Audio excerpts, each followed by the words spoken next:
오늘 본문 내용은 워낙 잘 알려지고 또 우리 성도님들에게도 익숙한 예수님의 그 세 가지 시험에 관한 내용이죠.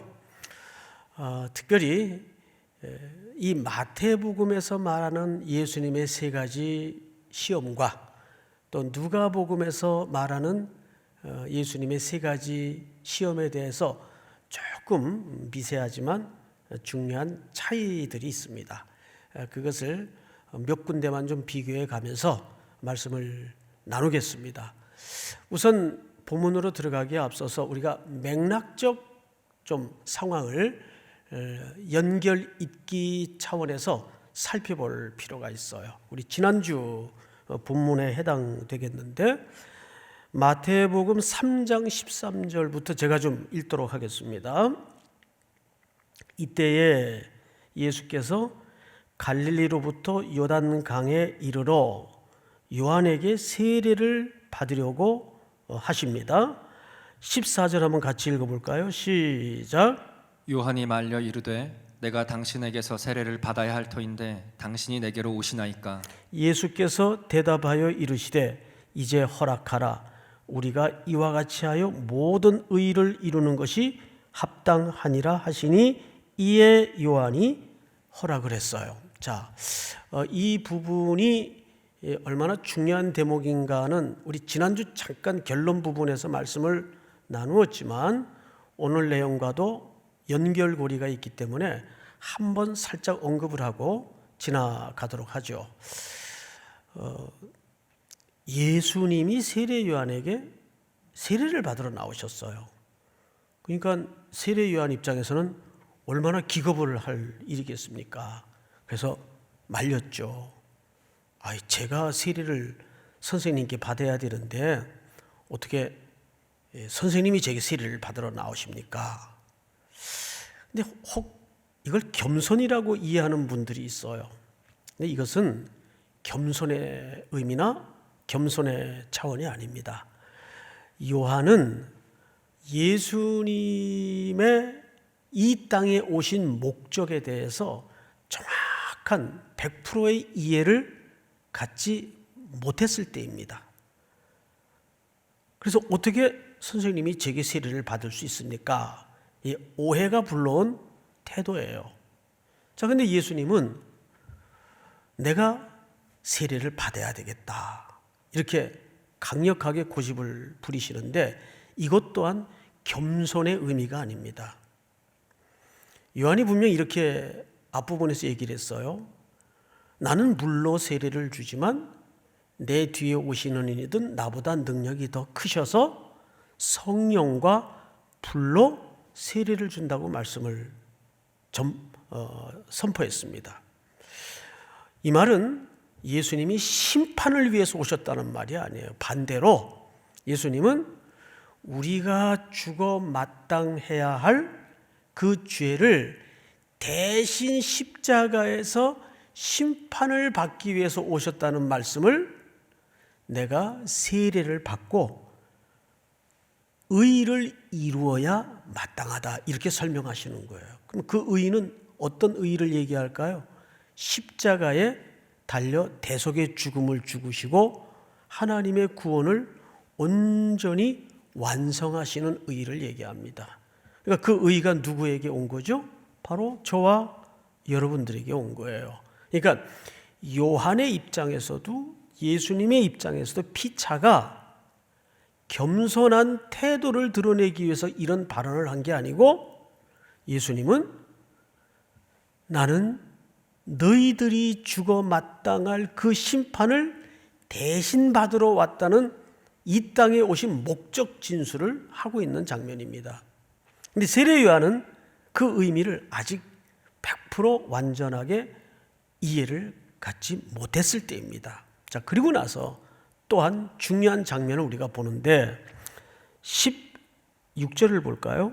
예수께서 세례를 받으시고 곧 물에서 올라오실새 하늘이 열리고 하나님의 성령이 비둘기같이 내려 자기 위에 임하심을 보시더니, 우리 17절 한번 전체가 같이 읽겠습니다. 시작.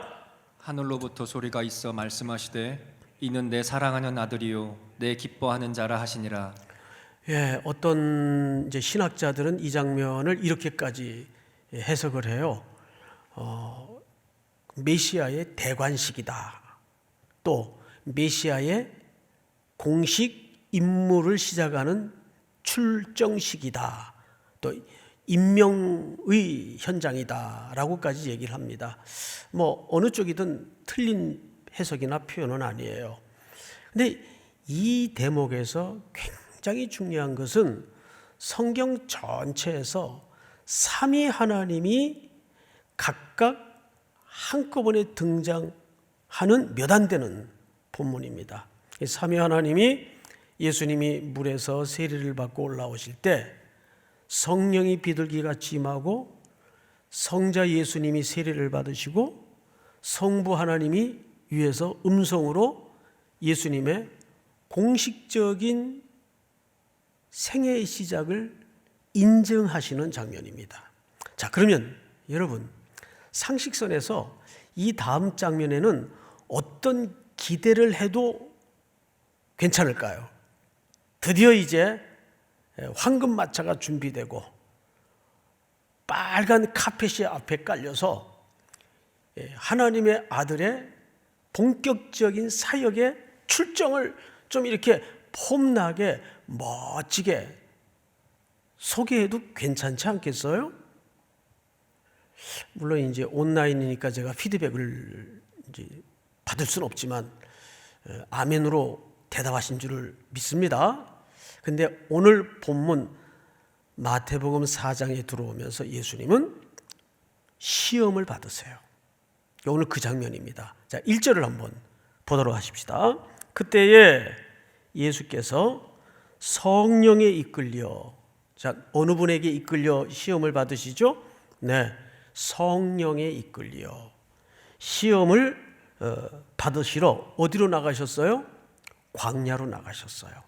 자, 이 광야는 오늘 성경 해석과 설교에 굉장히 중요한 출발 지점이 되고 예수님 사역의 실질적인 출발점입니다. 그러면 이 당시 사람들이 광야라고 듣거나 그 장소를 생각할 때는 그 당시 사람들만이 척 와닿는 사회적인 통념이 있었어요. 워낙 세상이 격변기였습니다. 로마의 압제와 또 종교 지도자들의 부패와 극심한 가난, 이런 것들이 한꺼번에 엉켜가지고 뭐 이제 마지막 올 때까지 온, 그래서 갈라디아서 4장 4절에 보면 때가 참에 하나님께서 자기 아들을 이 땅에 보내셨다고 설명하죠. 그 정도로 모든 시대적 상황이 목구멍까지 어떤 어둠의 암시가 꽉 차 있었을 때입니다. 그리고 이 시대 사람들은 그런 정말 더럽고 절망스러운 세상을 등지고 일부 의식 있는 사람들은 광야로 나가요. 그래서 거기서 뭘 형성했는가 하면 SNF파라는 경건주의 파를 형성하게 됩니다. 그리고 그 중에서 또 더 경건한 사람들끼리는 쿰난 공동체라는 공동체를 만들어요. 그 사람들은 주로 광야에서 요즘 우리네들의 삶처럼 아주 최소한의 생활을 합니다. 그리고 검소한 생활품만 지니고 동굴에서 성경을 공부하고 성경을 가르치고 성경을 기록하고 새로운 하나님의 나라의 공동체를 하나님의 말씀의 약속을 따라 준비하고 기다리는 집단이에요. 그래서 그 당시 사람들은 광야 하면은 대부분 딱 맞닿는 공식이 하나, 누구든지 이해하는 공식이 하나 있습니다. 뭘 것 같습니까?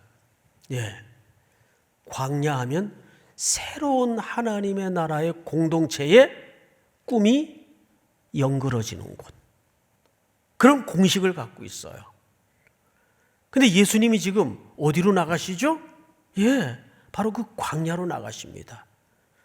그리고 이 시험은 어디서 마무리가 되는가 하면 성전에서 마무리가 돼요. 여기에는 아주 중요한 시대적 아이콘이 있습니다. 물론 마태복음은 높은 곳 또는 높은 산에서 세 번째 시험이 마무리되는 것 같지만 누가복음 이 시험의 버전을 보면 성전의 시험이 마지막 시험으로 마무리가 됩니다. 자, 이제 그 부분을 좀 우리가 보도록 하겠습니다. 2절을 볼까요? 40일을 밤낮으로 금식하신 후에 줄이셨다, 이렇게 되어 있어요. 여러분, 이 40일이라는 숫자는 이스라엘 민족사에 아주 중요한 숫자입니다. 자, 예로 노아 홍수의 심판이 이 땅에 임했을 때 물이 며칠 동안 창고를 했나요? 40일입니다. 또 이스라엘 백성들이 400년의 종살이를 마치고 홍해를 건넌 후에 광야에서 몇 년 동안을 돌아다니면서 시험을 받죠? 그렇습니다. 40년입니다. 또 이스라엘 백성들이 어떤 범죄, 율법을 어겼을 때 사실상 몇 대를 맞나요? 원래 40대를 맞게 되어 있습니다. 그런데 40대를 맞으면 죽는다는 그들 나름대로의 이해 때문에 거기서 하나를 감아줘. 그래서 40에 하나 감아는 매를 때리도록 되어 있어요. 엘리야 시대에도 이 40일은 굉장히 중요한 시대적 숫자로 등장을 합니다. 자, 그러면 이 외에도 여러 40일에 관한 또는 40에 관한 숫자의 의미가 있지만 오늘 예수님도 심지어는 사역을 시작하시면서 광야에서 며칠을 금식하세요. 40일을 금식하십니다. 근데 여기에는 어떤 이유가 있을까요? 40이라는 숫자를 모아서 딱 하나의 맥을 짚어보면 뭐가 걸러집니까? 40일이라는 숫자는 또는 40이라는 숫자는 시험과 연단의 의미를 갖고 있어요. 오늘 예수님께서 40일 동안 금식을 하신 후에 이제 줄이십니다. 이 줄이신다라는 말씀 때문에 우리는 예수님의 첫 번째 시험을 먹을 것에 대한 굶주림의 시험으로 오해를 하는 경우가 있어요. 한번 제가 여러분들에게 여쭤볼게요. 이제 화면을 통해서 저하고 이제 대화를 좀 하십시다. 예수님이 40일 동안 금식하시면서 광야에 줄이실 때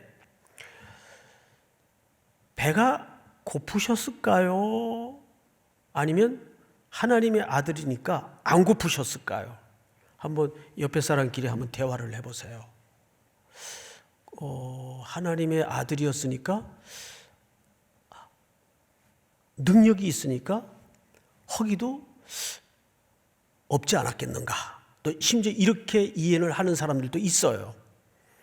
그런데 예수님은 철저히 온전한 인간이었기 때문에 당연히 허기가 지셨어요. 우리와 똑같은 성정을 가진 분이기 때문에 그는 욕구도 있었고 배고프면 허기도 졌습니다. 그 허기 졌어요. 이때 시험하는 자 사탄이 예수님 그 상태를 놓고 시험을 합니다. 자, 시험을 좀 첫 번째 시험이에요. 들여다보십시다. 3절 시험하는 자가 예수께 나와서 이르되 네가 만일 하나님의 아들이여든 명하여 이 돌들로 떡덩이가 되게 하라. 아주 유명한 시험이죠. 여러분, 이 시험은 인류의 원초적인 시험이었어요. 에덴 동산에서 모든 것이 구비되어 있던 현장에서 사단이 첫사람 아담에게 가장 먼저 들이댔던 시험의 장르가 뭐였습니까?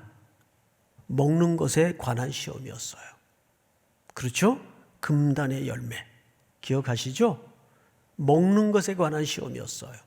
근데 첫째 아담은 그 시험에서 무너집니다. 그리고 이스라엘 백성들이 홍해를 건넌 후에 광야에서 사실상 첫 번째 시험이 뭡니까? 먹을 것에 대한 시험이었어요. 그래서 하나님께서 40년 동안을 징그럽게 주신 게 뭐예요? 하늘에서 매일 뭐가 내렸죠? 안식일 외에는 만나가 펄펄 내렸습니다. 근데 그 만나를 먹고도 이스라엘 백성들은 성공했나요? 실패했나요? 철저한 실패의 시간이었습니다. 그러니까 그 이스라엘 백성들은 아담 안의 모습이에요. 아담의 범죄 안에 그들의 모습이 이렇게 겹쳐서 강조되고 오버랩되어 있는 겁니다. 그런데 둘째 아담으로 오신 예수님은 그 첫 번째 시험인 먹을 것에 관한 시험을 극복해내시고 승리해내십니다. 배가 안 고프셨나요? 아니요. 똑같이 목마름이 있었고 욕구가 있었고 시험이 있었어요. 그런데 여기까지만 우리가 설명을 나누면 그냥 이 첫 번째 시험이 먹을 것에 관한 시험으로 오해를 할 수가 있어요. 근데 이것은 사실상 먹을 것에 관한 시험이 아니에요. 고도의 신학적 싸움을 사탄이 걸어온 겁니다. 제가 한번 질문을 할 텐데 이 질문은 몇 번 설교 시간에 우리 성도님들에게도 했던 질문입니다. 기억나실 겁니다. 들어보면 내가 만일 하나님의 아들이거든 이라는 말은 하나님의 아들인지 아닌지 알아보겠다는 의중이 아니에요. 하나님의 아들인 걸 사탄이 너무도 잘 알아요. 이 말은 이런 뜻입니다. 너 하나님의 아들이지 않느냐? 그렇다면 하나님의 아들이라면 이 돌들을 명해서 떡덩이로 만들 수 있지 않느냐 그 뜻이에요. 제가 묻고 싶은 거는 바로 이 대목입니다. 이 시험이 왜 예수님에게 시험이었는가 그 말이에요. 왜? 들어보니까 저거 많이 들었던 질문인데 기억나시죠 여러분? 왜 시험이었을까요? 거꾸로 이렇게 한번 생각을 해보세요. 사탄이 저한테 송태근이한테 와서 네가 만약 삼일교회 담임 목사라면, 네가 만약 하나님의 아들인 그리스도인이라면 이 돌들을 명해서 떡덩이를 만들라. 그러면 저한테는 전혀 시험이 안 돼요. 송태근이한테는. 왜? 왜 전혀 시험이 안 될까요? 못하니까. 제가 어떻게 돌을 가지고 떡을 만들어요? 어차피 못하니까 저한테는 전혀 시험이 안 돼요. 그럼 이걸 뒤집어서 생각을 해보라고요. 그러면 이 시험이 왜 예수님한테는 시험이었는가 그 말이에요. 답 나오죠? 할 수 있으니까 시험이에요. 할 수 있으니까 시험이에요. 이것이 사탄이 노리는 부분이에요. 여러분, 사탄은 예수 그리스도에 대해서 가장 원하는 게 뭔지 아세요? 하나님의 아들로만 돌려놓는 거예요. 예수님이 온전한 인간으로서 이 시험을 극복해내는 걸 가장 두려워해요. 왜? 그러면 온전한 인간이지만 죄가 없으시니까 십자가에 우리를 위해서 흠 없으신 제물로 뭘 할 수 있기 때문에 대속의 죽음을 죽을 수 있기 때문에 그 대속의 죽음을 죽으시면 그 대가와 지불된 은혜로 그 영원한 생명과 구원이 누구에게로 흘러 들어옵니까? 예, 우리를 위해서 이루어지는 사건이기 때문에. 그럼 사탄은 어떻게 해야 돼야 오를까요? 예수님이 내가 이까짓 거 못할 줄 알고 하고 짠 이 돌을 갖다가 인절미를 만들었어. 떡을 만들었어. 그러면 예수님은 바로 뭐가 되는 거예요? 하나님의 아들이 되는 거예요. 그냥 신적인 존재로 돌아가시는 거예요. 그리고 온전한 인간으로서의 대속의 죽음은 불가능해지는 거죠. 그러니까 이것은 단순히 허기를 빙자해서 먹을 것에 관한 시험으로 끝나는 사건이 아니에요. 고도의 신학적인 싸움이에요. 어떻게 하든 사탄은 예수님을 하나님의 자리로 돌려보내는 거예요.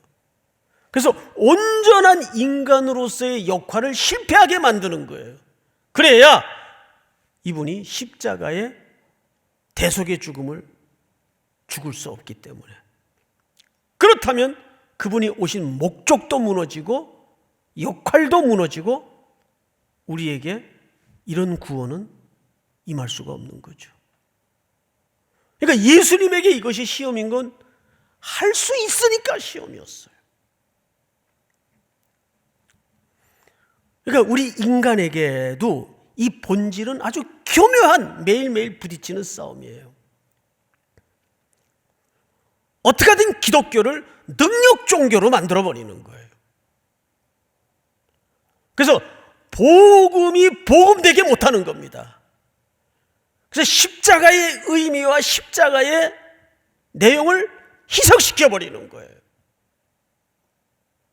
이게 얼마나 무서운 신학적 싸움입니까?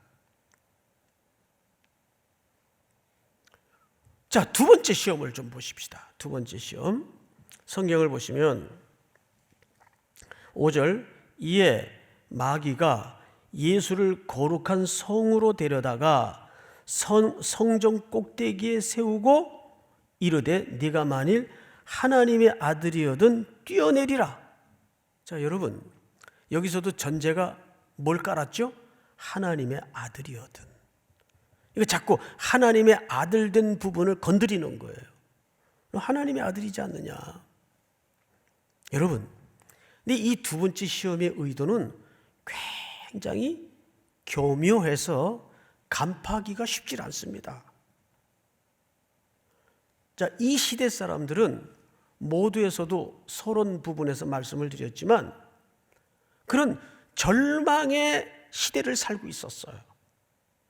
그리고 세상을 등지고 어디로 들어갔다고요? 쿰난 공동체로 에스네파로 광야로 들어갔어요. 그리고 그 사람들은 거기서 오로지 누가 오실 날만 대망하고 기다리고 있었을까요? 메시아, 그리스도가 오실 날만 대망하고 기다리고 있었고 그 열망은 점점점 깊어갔어요. 언제 오시려나? 언제 오시려나? 근데 그 소식을 세례 요한이라는 사람을 통해서 듣게 됩니다. 자, 그런 가운데 이 시대는 어마어마한 격변기를 맞이하고 있었습니다. 이거 우리나라도 그렇잖아요. 오늘이 무슨 날인지 아세요? 3월 1일 3.1절이에요. 3.1절은 곧 우리 3.1교회 생일날이기도 합니다. 그렇다고 해서 우리 교회 이름이 3.1절하고 상관이 있는 것은 아니에요. 우리 교회 이름은 트리니티, 삼위 하나님의 그 신학적 개념을 따서 3.1교회라고 이름을 명한 것뿐입니다. 우리 근현대사의 가장 굵은 역사의 변곡점들이 있었죠.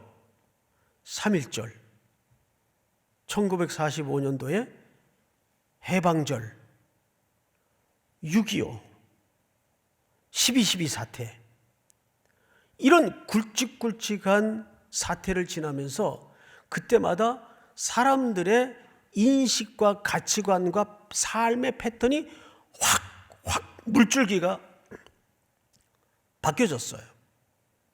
아마 모르긴 몰라도 우리 지금 한 달 사이에 이 코로나19 때문에 사람들의 생활 패턴도 달라졌고 또 의식 구조도 사고방식도 많은 지금 급격한 변화를 이루고 있어요.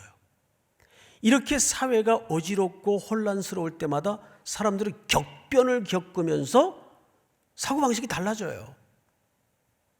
그럼 이 시대 사람들의 가장 큰 싸움은 유대전쟁과 마카비 전쟁이라는 전쟁이 있었어요. 이 두 전쟁을 겪으면서 어마어마한 사고방식의 변화를 가져옵니다. 이 사람들은. 그리고 마카비 전쟁을 통해서 성전을 탈환했는데 세상에 하루치밖에 안 남은 촛불에 등불에 그 기름 양을 며칠 동안 썼다고 돼 있죠? 8일 동안. 그래서 그 기적을 기념해서 만들어진 절기가 성경에도 나오죠. 수전절. 그래서 만들어진 절기입니다. 그러니까 이때 그런 시대적 어마어마한 격동기를 겪으면서 사람들의 의식 구조에는 잘못된 메시아 기다림에 대한 오류된 내용들이 입력되기 시작합니다. 그러면 그 사람들은 어떤 메시아를 앙망하고 기다렸을까요? 힘 있는 메시아, 철장의 권세를 가지고 이 부패를 갈아엎고 로마의 철권 통치를 한 방에 끝낼 그런 힘 있는 메시아를 왜 안 기다렸겠어요? 그런데 메시아라고 왔는데 뭐 힘도 없는 것 같고 그렇게 3년을 지내시다가 십자가에 너무도 무기력하게 그냥 스르르 돌아가시더라고요. 그러니까 세례 요한도 오해를 한 거예요. 오실 그이가 당신 맞습니까? 여러분, 바로 이 두 번째 시험은 그 시대 사람들이 잘못 입력되어 있었던 메시아의 그릇된 그림과 맞물려 있는 겁니다. 뛰어내려봐라. 또한 오늘 우리식으로 얘기하자면 기독교를 뭘로 만들고 싶었던 겁니까? 능력 종교. 내가 이까짓 건 못할 줄 알고 그래서 십자가에서 뛰어내려가지고 못을 부러뜨리고 로마 군인들의 창을 빼앗아다가 부러뜨리는 그런 전능한 메시아, 힘 있는 메시아. 근데 주님은 그런 방법으로 우리의 구원을 이루기를 원치 않았다고요. 전혀 다른 방법으로, 사람들이 기대할 수 없었던 방법으로. 여기서 예수님께서 이렇게 말씀하시죠. 7절 우리 다 같이 읽겠습니다. 시작. 예수께서 이르시되 또 기록되었으되 주 너의 하나님을 시험하지 말라 하였느니라 하시니. 여기서 시험하지 말라는 말은 굉장히 중요합니다. 자, A라는 사람과 B라는 사람이 빈틈없이 서로 신뢰를 해요. 그러면 빈틈없이 서로 신뢰를 한다면 A라는 사람이 B라는 사람이 자기를 신뢰하는 그 신뢰에 대해서 테스트를 하는 게 맞습니까? 안 하는 게 맞습니까?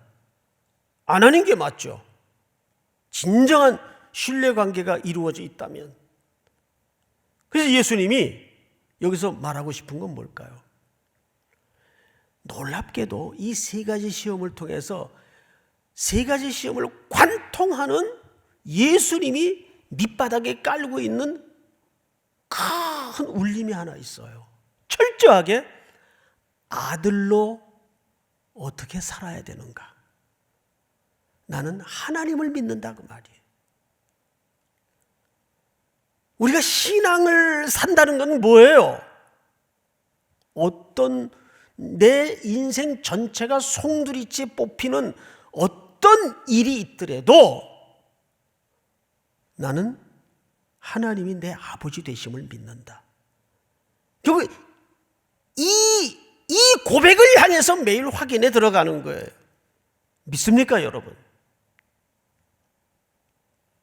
그러니까 결국 이 세 가지 시험을 통해서 예수님이 건건마다 고백하고 드러내는 것은 성령의 인도를 따르시고 또 아버지로서 자신이 철저히 아들로 사는 모습을 우리 모두에게 보여주는 거예요.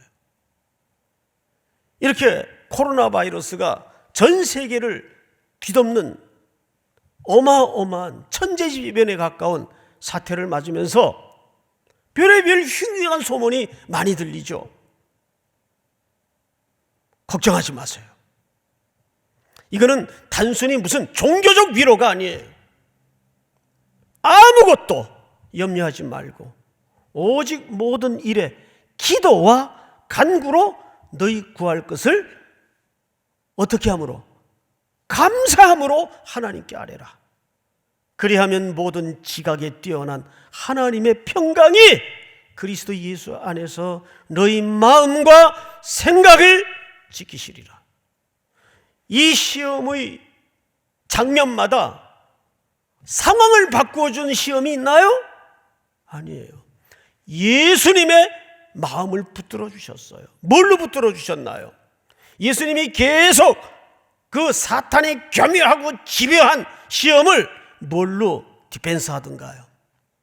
기록되었으되 아버지의 약속을 계속 들이댑니다. 그 말은 곧 무슨 뜻입니까? 나는 하나님 아버지의 언약 아래 그 언약을 믿고 사는 존재이다. 우리가 모든 게 일상적으로 다 제대로 구비되어 있고 평안할 때는 그 사람의 신앙의 진짜 실력이 안 드러나요. 그런데 이런 천재지변에 가까운 위기가 나라를 휩쓸고 전 세계인의 마음을 뒤흔들 때 이때야말로 교회가, 이때야말로 그리스도인들이 저분들이 무엇 때문에 살았는가? 저분들이 두 발을 딛고 있는 근거는 무엇인가를 유감 없이 보여주고 드러낼 수 있는 오히려 걸림돌의 시간이 아니라 디딤돌의 시간입니다. 믿습니까? 걸림돌의 시간이 아니라 디딤돌의 시간이에요. 마지막으로 세 번째 시험을 좀 보도록 하십시다. 마귀가 또 그를 데리고 지극히 높은 산으로 가서 천하 만국과 그 영광을 보여. 여기 이제 마태복음에는 산이라 그랬는데 누가복음에는 지극히 높은 곳, 어쨌든 굉장히 높은 곳이었던 것 같아요. 근데 거기 데리고 예수님을 모시고 올라가서 뭐 했다고 되어 있죠? 천하 만국을 보여줬대요. 아니, 어느 정도 높아야 천하 만국을 볼 수 있을까요? 저는 기껏 올라간 산이, 높은 산이 뭐였나 보니까 한라산이 제일 높았더라고요. 한라산. 그것도 올라가다가 안식년인가 한다고 중간에 바리케이트를 쳐놔가지고 올라가다 말았는데, 어쨌든 남쪽에서는 한라산이 제일 높죠. 그 태백산 줄기 몇 번 넘어 다녔던 기억이 있고 그게 다예요. 근데 천하만국을 볼 수 있다면 얼마나 높아야 될까요? 아니, 이스라엘 땅이면 그만한 산이 있나? 그래서 칼빈 같은 학자는 이게 아마 환상의 모습을 그려낸 것일 거다. 근데 그건 아니에요. 이것은 일정 부분 사탄도 초월적인 존재이기 때문에 하나님의 허락하에 어떤 능력이 있었던 것 같아요. 당연히 능력이 있죠. 지혜도 있고. 어쨌든 천하만국의 영광을 보여주면서 뭐라 그랬어요? 이렇게 얘기합니다. 이르되 만일 내게 엎드려 경배하면 이 모든 것을 내게 주리라. 자, 그러자 예수님 말씀을 좀 들어보십시다. 10절 다 같이 시작. 이에 예수께서 말씀하시되 사탄아 물러가라 기록되었을 때 주 너희 하나님께 경배하고 다만 그를 섬기라 하였느니라. 예수님의 대답이 결국 또 성경 말씀을 인용하시죠. 성경 말씀을 인용하시면서 하나님께 경배하고 다만 그를 섬기라 하였느니라. 여러분, 이 시험의 본질은 이렇습니다. 지금 예수님이 가장 두려워하고 가장 힘들어하는 게 뭔지 아세요? 지금 이 상황에서 그 모습을 어디서 슬쩍 드러내시죠. 겟세마네 동산입니다. 십자가의 그 죽음의 잔을 마시기 전에 예수님이 그 전날 밤 겟세마네 동산에 홀로 앉으셔서 혼밤을 맞으며 땀방울이 핏방울이 되어 떨어지듯 아주 혹독한 기도를 했어요. 그 기도의 내용이 더 처절해요. 모습도 처절했지만 기도의 내용이 더 처절해요. 아버지, 하실 수만 있다면 지금이라도 이 잔이 내게서 지나가게 하실 수 없습니까? 그 십자가에 매달려 당할 고통이 두려워서 그랬을까요? 아니에요. 정말 예수님이 힘들어 하셨던 것은 잠시라도 아버지와의 단절을 가장 아파하셨어요. 그 아버지와 단절이 이루어지면 자기는 십자가 지러 대속의 죽음을 죽기 위해서 걸어가셔야 돼요. 마귀가 여기서 노리는 것은 바로 그 부분입니다.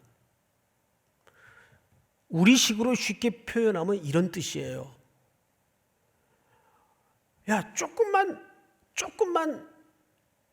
비겁하면, 조금만 양심을 덮으면 쉬운 길 있잖아, 쉬운 길. 예?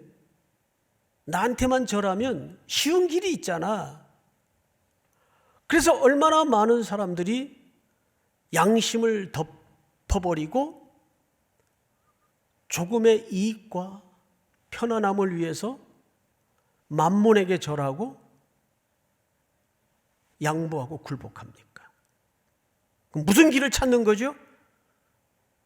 쉬운 길을 찾는 거예요. 쉬운 길. 예수님은 그것을 여기서 설명하는 거예요.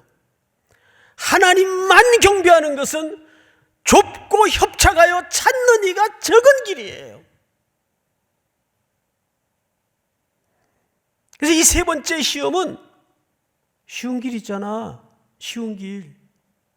여러분, 일터에서 얼마나 그런 갈등 앞에, 유혹 앞에 많이 서게 됩니까? 내가 조금만 고개 돌리고 눈 감고 외면하면 쉬운 길 갈 수 있는데, 그때 우리는 무슨 생각을 해야 돼요? 다만 하나님을 경배하노라. 어려운 길을 택하는 거예요. 믿습니까? 이 세 번째 시험의 본질이 그거예요. 이 말씀도 결국 무슨 뜻입니까? 철저히 하나님 아버지 밑에 누구로 살아가는 연습이에요? 아들로 살아가는 연습이에요. 아들. 믿습니까? 우리는 신분적으로는 아들이 되었는데 아직도 살아내는 삶의 패턴을 보면 자기의 왕국을 만들어서 하나님과 맞먹으려는, 이게 사탄의 속성이에요.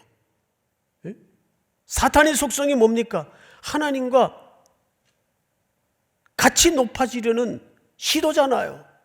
타락이 그렇게 시작이 됐고 아담이 그렇게 넘어졌어요. 우리는 비록 지금은 눈에 드러나지도 않고 모든 게 희미할지라도 꾸준히 묵묵히 우직하게 누구로 사는 연습을 해야 될까요? 아들로 사는 연습을 해야 돼요. 주님, 제가 아들입니다. 주님, 제가 아들입니다. 할렐루야. 오늘 이 약속과 이 말씀이 또 한 주를 살아낼 우리 모든 3일의 성도들에게 힘을 주고 용기를 새롭게 하는, 담대함으로 나아가는 원리와 말씀이 될 수 있기를 주의 이름으로 축복합니다. 우리 다 일어나십시다. 날마다 숨 쉬는 순간마다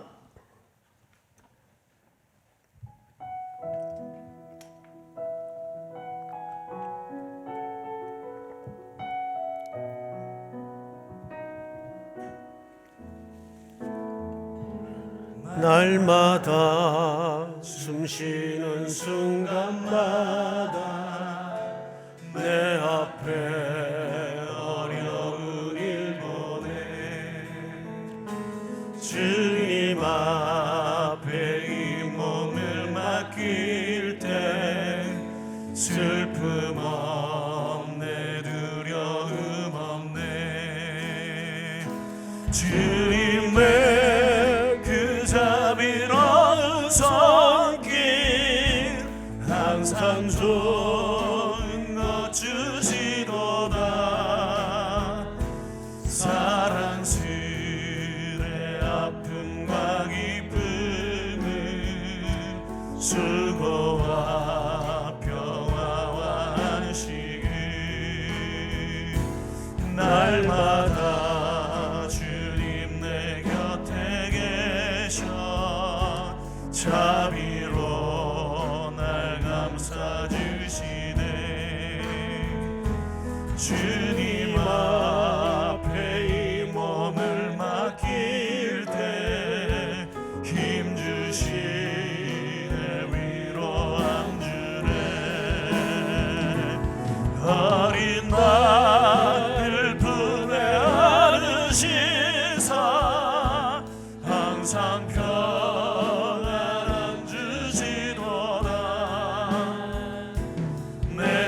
살아 숨을 쉬는 동안 살피신다 약속한 인생의 어려운 순간마다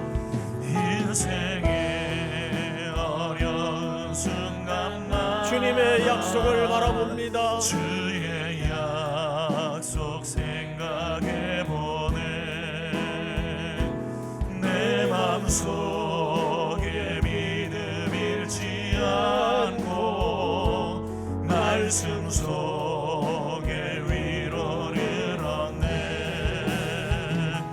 주님의 도우심 바라보며 모든 어려움이 이도다. 흘러가는 순간순간 우리 3절만 다시 합니다. 인생의 어려운 순간마다 새겨봅니다.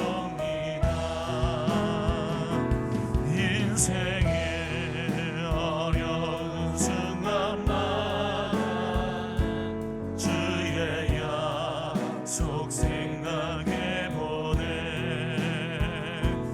내 맘속에 믿음 잃지 않고 말씀 속에 위로를 얻네. 주님의 도우심 바라보며 주님의 도우심 바라보며 모든 어려움 이기도다. 흘러가는 순간순간마다 주의 약속 새겨봅니다.